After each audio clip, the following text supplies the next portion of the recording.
करा, पीटा, धमकाया कि हम लोगों को ज़बरदस्ती यहाँ से, जो सदियों से जिस लैंड पे हम लोग रह रहे थे, हमें वहाँ से निकाल दिया गया, हमारी पूरी ज़िंदगी तबाह हो गई थी।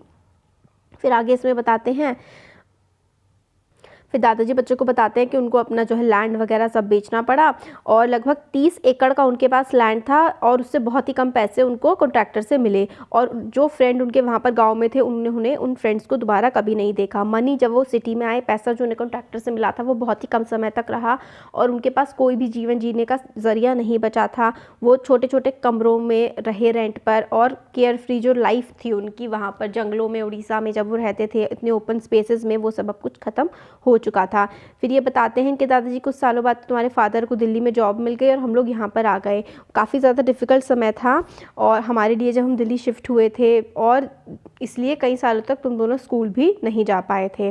फिर ये बच्चा बोलता है कि मुझे स्कूल जाना पसंद नहीं है और we had miss so much our studies and the other children made fun of us. तो ये कहते हैं स्कूल जाना बच्चे कि हमें पसंद नहीं है, हमने बहुत सारी स्टडीज़ अपनी मिस कर दी है और बच्चे हमारा मजाक उड़ाते हैं। हम लोग घर पर संथाली बोलते हैं और डिड नॉट नो हिंदी, मतलब ये कहते हैं कि हमें हिंदी अच्छे से नहीं आती, घर पे हम संथाली बोलते हैं तो बच्चे हमारा मजाक उड़ाते हैं स्कूल में।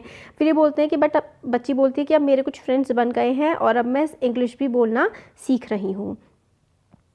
फिर ये बच्चा बोलता है I wish I could shown my friends our village before it was destroyed, कि काश मैं अपना विलेज अपने दोस्तों को दिखा पाता जो हमारा गांव था बर्बाद होने से पहले। तो ये बोलते हैं यू कैन स्टिल, आप उसे बता सकते हो हमारे गांव के बारे में और काफ़ी कुछ मैं आपको जो बता रहा हूँ।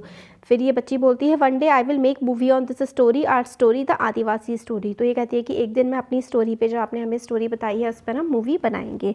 तो ये जो आपने पूरा कन्वर्जेशन पढ़ाई, दादू को किस तरीके से विलेज से निकाल दिया गया उड़ीसा के, दादू की जो स्टोरी है वो लाखों आदिवासी इंडिया में जो रहते हैं उनकी स्टोरी के जैसी है। और वही किस तरीके से पहले वो अपने जंगलों में खुश रहा करते थे, उनको जंगलों से बाहर निकाल दिया गया, बहुत ही कम पैसे उनको मिले और अब वो लेबर्स की तरह बड़ी मुश्किल से अपनी ज़िंदगी जी रहे हैं। अब आता है ये आदिवासी कौन होते हैं।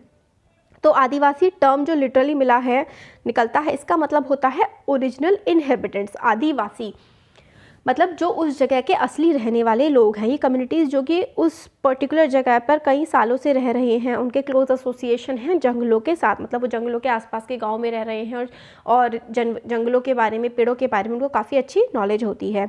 और अराउंड 8% जो हमारे देश की पॉपुलेशन है वो आदिवासी है। काफ़ी सारी जो इंडिया की ज़्यादातर सिटीज़ हैं, इंडियाज़ मोस्ट जो सिटीज़ कह रही हूँ मैं, इंडिया की जो मोस्ट माइनिंग वगैरह होती है ना, खदानें कोयले की और आयरन ओर्स की, ये आदिवासी रीजन्स जो थे ना पहले झारखंड के, उड़ीसा के, वहीं पर से मिली हैं। ज़्यादातर जो माइनिंग इंडस्ट्रियल सेंटर्स हैं वो आदिवासी एरियाज़ में ही लोकेटेड है, जैसे कि जमशेदपुर, राउरकेला, बोकारो, भिलाई, है ना, अमंग अदर्स। इसके अलावा भी बहुत सारे रीजन हैं जो आदिवासी इलाकों में ही मौजूद हैं। आज वहाँ पे बहुत बड़ी बड़ी फैक्ट्रियाँ लग गई हैं।